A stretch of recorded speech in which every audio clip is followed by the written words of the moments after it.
من قبلكم لعلكم تتقون আল্লাহ রাব্বুল আলামিন বলেন হে মানব জাতি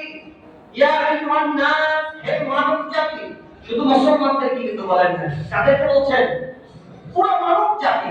যত মানুষ আছে নবী আদম থেকে কিয়ামত পর্যন্ত যত মানুষ পৃথিবীতে আসবে আল্লাহ সব মানব জাতিকে বলে দিচ্ছেন কারণ কিয়ামতের ময়দানে যাতে খ্রিস্টান ইহুদি নাসারা হিন্দু বৌদ্ধ না বলতে পারে আল্লাহ তুমি তো আমাদেরকে ইবাদতের কথা বলো না তুমি তো খালি মুসলমানদেরকে বলছো নামাজ পড়ো যারা ঈমান আনছে তাদেরকে নামাজ পড়ো যাকাত দাও হজ করো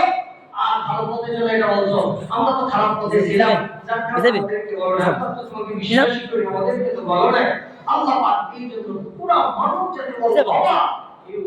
পুরো মানব জাতিকে আল্লাহ রাব্বুল আলামিন বলে দিলেন হে মানব সকল প্রত্যেকে আল্লাহর ইবাদত করো কেননা তোমাদেরকে আল্লাহ সৃষ্টি করেছেন তোমাদের পূর্ববর্তী যারা আছে তাদেরকেও সৃষ্টি করেছেন কে আল্লাযীনা মিন ক্বাবলিকুম ওয়াল্লাযীনা মিন ক্বাবলিকুম আল্লাহ তোমাদেরকে যে আল্লাহ সৃষ্টি করেছে এবং তোমাদের পূর্ববর্তীদেরকে যে আল্লাহ সৃষ্টি করেছে ওই আল্লাহর ইবাদত করো চিৎকার করে বলে আল্লাহুম্মা আমিন আল্লাহ আমাদেরকে আল্লাহর ইবাদতের মধ্যে থাকার তৌফিক দান করুন বলে আমিন কারণ ইবাদত ছাড়া মুক্তি নাই আপনি আল্লাহর দাসত্ব ছাড়া মুক্তি পাবেন না আল্লাহর গোলামি ছাড়া মুক্তি পাবেন না যার কারণে আল্লাহ পাক সূরা আলে ইমরানের মধ্যে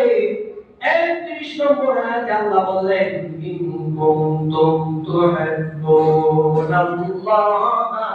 ফাত্তাবিউনি ইউহিব্বুকুমুল্লাহ ও নবী আপনি জানিয়ে দেন পৃথিবীর মানুষগুলোকে জানিয়ে দেন আপনার উম্মতদেরকে জানিয়ে দেন আমি আল্লাহ যে ইবাদতের শিক্ষা দিলাম আমি আল্লাহ যে ইবাদতের ঘোষণা দিলাম নির্দেশনা দিলাম এই ইবাদতটা কেউ যদি করতে চায় আমি আল্লাহর ইবাদত করতে হলে আপনি রাসূলের দেখানোর পথে করতে হবে জোরে সুবহানাল্লাহ আল্লাহর ইবাদতের উদ্দেশ্য কি আল্লাহকে পাওয়া ঠিক কি না আল্লাহকে ভালোবাসা আল্লাহর জান্নাতে যাওয়া আল্লাহর জাহান্নাম থেকে মুক্তি লাভ করা আল্লাহর আযাব থেকে নিজেকে বাঁচিয়ে রাখা আল্লাহর রহমতের হকদার নিজেকে বানিয়ে নেওয়া এটাই হচ্ছে আল্লাহর ইবাদতের উদ্দেশ্য ঠিক কি না হ্যাঁ ইবাদত করে কে কি চায় যে আপনি জাহান্নামে যেতে চান কথা বলেন চাই কে আমরা যারা নামাজ পড়ি রোজা রাখি হজ করেন যাকাত দেন ভালো কাজ করেন খারাপ কাজ থেকে নিজেদেরকে ফিরিয়ে রাখেন উদ্দেশ্য হচ্ছে একটা আল্লাহর রাজাত হাসিল আর জান্নাতে যাওয়া ঠিক কিনা পাশে আরো একটা থাকে খাই জাহান্নাম থেকে নিজেকে বাঁচিয়ে রাখা ঠিক কিনা জান্নাতে যে ব্যক্তি যেতে চায় সে তো অটোমেটিক জাহান্নাম থেকে বাঁচতে চায় আল্লাহকে যে ভালোবাসতে চায় অটোমেটিক শয়তানের সাথে শত্রুতা পোষণ করতে চায়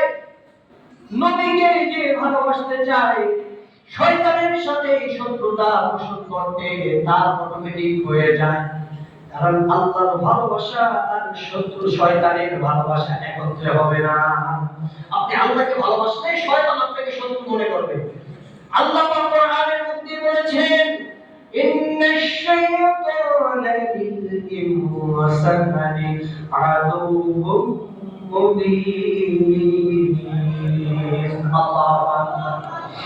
আল্লাহ রাব্বুল আলামিন পৃথিবীর মানুষকে জানিয়ে দিচ্ছেন যে পৃথিবীর মানুষ শয়তান কোনদিন তোমার বন্ধু না শয়তান হলো তোমাদের প্রকাশ্য শত্রু ঠিক না প্রকাশ্য শত্রু শুধু শত্রু না গোপন শত্রু না আমরা তো জানি শয়তান গোপন শত্রু কিন্তু আল্লাহ বলেন প্রকাশ্য শত্রু শয়তান তোমাদেরকে নাফরমানিতে লিপ্ত করায় নামাজ থেকে ফিরিয়ে রাখায় হজ করা থেকে ফিরিয়ে রাখে ভালো কাজ থেকে ফিরিয়ে রাখে খারাপ কাজের দিকে ধাবিত করে মা শয়তান মানুষকে খারাপ কাজের প্ররোচনা দেয় যার কারণে আল্লাহ বলেন পৃথিবীর মানুষ শুনে নাও শয়তানকে তোমরা বন্ধু মনে করো কিন্তু আমি আল্লাহ ঘোষণা করলাম শয়তান হলো তোমাদের প্রকাশ্য শত্রু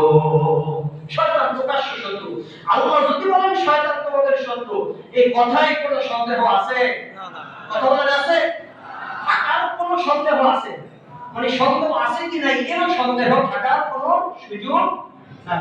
আল্লাহ যদি বলেন শয়তান তোমাদের প্রকাশ্য শত্রু অর্থাৎ শয়তান তোমাদের প্রকাশ্য শত্রু। কিয়ামতের ময়দান যেদিন কায়েম হয়ে যাবে, মানুষগুলো ধাপে ধাপে বুঝতে পারবে যারা শয়তানের পদঙ্ক অনুসরণ করেছে, শয়তানের পথে চলেছে, এমন মানুষগুলো কিয়ামতের ময়দানে বুঝতে পারবে, কারণ তারা সেদিন শয়তানকে তাদের পাপ কাজের ভাগীদার বানাইতে চাইবে। এই যে মানুষ মানুষকে হত্যা করে, তার প্রচারণা করে, শয়তানের প্রচারণা করে, জিনা করে শয়তানের প্রচারণা করে, চুরি করে শয়তানের প্রচারণা করে, ব্যভিচার করে শয়তানের প্রচারণা করে, সব যত আকাম কুকাম আছে সব শয়তানের প্রচারণায় পড়ে।